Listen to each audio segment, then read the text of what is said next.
आज हम देखेंगे कि क्लास 9 का जो हाफ ईयरली का एग्ज़ाम हुआ है, उसके सोशल साइंस के जो भी ऑब्जेक्टिव क्वेश्चन हैं, उन्हें आज सॉल्व करने वाले हैं। तो सबसे पहले हमें जो भी क्वेश्चन ऑब्जेक्टिव होते हैं, उन्हें हमें सभी क्वेश्चन को करना कंपल्सरी होता है। तो हम पहले क्वेश्चन में चलेंगे, तो पहला क्वेश्चन हमें दिया गया है, सही विकल्प चुनकर लिखिए। सही विकल्प चुनकर लिखिए में पहला प्रश्न हमें उत्तराखंड, उत्तर प्रदेश, बिहार, पश्चिम बंगाल और सिक्किम की सीमा किस देश को छूती है? तो इसका आंसर आपका हो जाएगा नेपाल।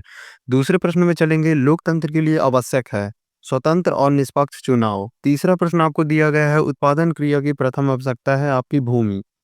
चौथा प्रश्न आपको दिया गया है, निम्न में से किस नदी को मध्य प्रदेश की जीवन रेखा कहा जाता है? तो इसका आंसर हो जाएगा आपका नर्मदा नदी। प्रश्न क्रमांक 5वां, रूस में अक्टूबर क्रांति किस सन में हुई थी? तो 1917 में। इसके बाद चलेंगे हम प्रश्न क्रमांक 6वें में, जिसमें आपको दिया गया है नेशनल मंडेला नेता थे, तो ये दक्षिण अफ्रीका देश के नेता थे। नेक्स्ट क्वेश्चन में चलेंगे, जिसमें आपको आपको खालिस्तान दिया गया है, खालिस्तानों को भरना है। तो पहला प्रश्न आपको दिया गया है यहाँ पास, बस्तर के लोगों की मान्यता के अनुसार उन्हें जमीन पृथ्वी ने दी थी, तो खालिस्तान में आपका आंसर आ जाएगा पृथ्वी। दूसरे प्रश्न में, लोकसभा चुनाव के लिए देश को 543 निर्वाचन क्षेत्रों में बांटा गया है। तीसरे प्रश्न में, भारत में सर्वाधिक वर्षा दक्षिणी पश्चिमी मानसून से शुरू होती है। प्रश्न क्रमांक चौथा, SEBC का पूरा नाम या कि फिर इसका हिंदी मीनिंग समझेंगे तो दोनों में से कुछ भी आंसर आ सकता है। तो इसका आंसर हो जाएगा सामाजिक और शैक्षणिक रूप से पिछड़ा वर्ग है। प्रश्न क्रमांक 5वां, अर्थव्यवस्था 3 क्षेत्रों में विभाजित किया गया है। इसके बाद चलेंगे प्रश्न क्रमांक 6वें में। तो इसमें आपको दिया गया है कि निर्धनता रेखा का मापन NSO राष्ट्रीय सांख्यिकी कार्यालय संगठन द्वारा किया गया है। इसके बाद नेक्स्ट क्वेश्चन आपको दिया गया है कि प्रश्न क्रमांक तीसरा में आपको सही जोड़ी बनाइए, सही जोड़ी बनाना है, तो आपको जो ए कॉलम दिया गया है, तो ए कॉलम से आपको सामने वाले कॉलम से मैच करना है। तो पहले क्वेश्चन में नाज़ी पार्टी का संबंध जो था वो हिटलर से था, तो पहला आंसर ये हो गया। दूसरे क्वेश्चन में आपको भारत के प्रथम प्रधानमंत्री का बताना था, तो आपका जवाहरलाल नेहरू के साथ संबंध हो जाएगा।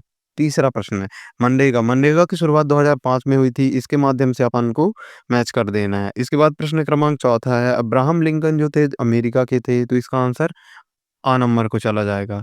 प्रश्न क्रमांक 5वां, पूर्वी घाट का सर्वोच्च शिखर तो आपका महेंद्रगिरी है। तो इस प्रकार से आंसर हो गया। इसके बाद भारत का क्षेत्रफल विश्व के कुल क्षेत्रफल का 2.4% है, तो ये आपका आंसर हो गया।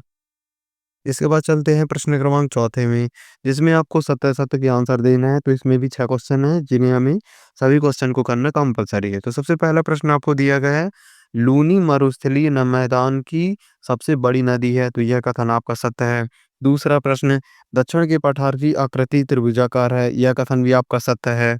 प्रश्न क्रमांक तीसरा, मई 1940 में जर्मनी ने मित्र राष्ट्रों के सामने समर्पण कर दिया था, यह कथन आपका गलत है।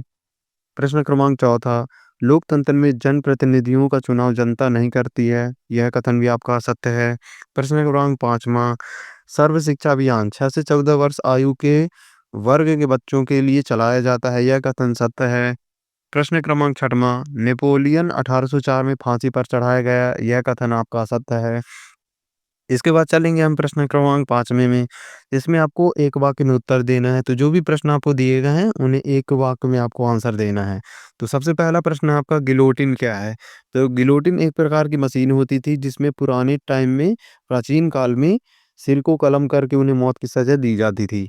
इसके बाद नेक्स्ट क्वेश्चन आपको दिया गया है कि संविधान सभा किसे कहते हैं? तो इसका आंसर आप लिख भी सकते हैं। तो इसका आंसर आप लिख लें, चुने हुए प्रतिनिधियों की एक सभा थी, जिसका मुख्य काम भारत के लिए एक विधान का मसौदा तैयार करना था। ये संविधान सभा का मुख्य कार्य था, या कि फिर किसे कहते हैं, इसको भी हम समझ सकते हैं इस प्रकार से।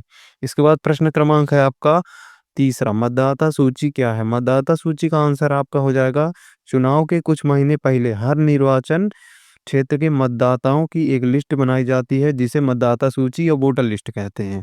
इसके बाद चलेंगे हम प्रश्न क्रमांक चौथे में। प्रश्न क्रमांक चौथा आपको जो कह रहा है, कौन सा क्षेत्र कृषि एवं उद्योग के संचालन में सहायता पहुंचाता है? तो सेवा क्षेत्र, तृतीयक क्षेत्र भी इसको हम कह सकते हैं। प्रश्न क्रमांक 5वां, द्वितीय विश्व युद्ध कब से कब तक लड़ा गया? तो ये लड़ा गया था 1939 से 1945 तक। ये हो गया आपका आंसर। इसके बाद है ये आपका अंतिम प्रश्न, स्वर्ण जयंती ग्राम स्वरोजगार योजना कब प्रारंभ हुई थी? तो 1 अप्रैल 1999 में शुरू हुई थी। इस प्रकार से आपके सारे आंसर ये खत्म होते हैं। यदि आपको और किसी सब्जेक्ट का भी चाहिए तो आप ज़रूर आंसर कमेंट में आप बता सकते हैं और आपके जितने भी आंसर सही हों आप कमेंट में ज़रूर बताएँ। धन्यवाद।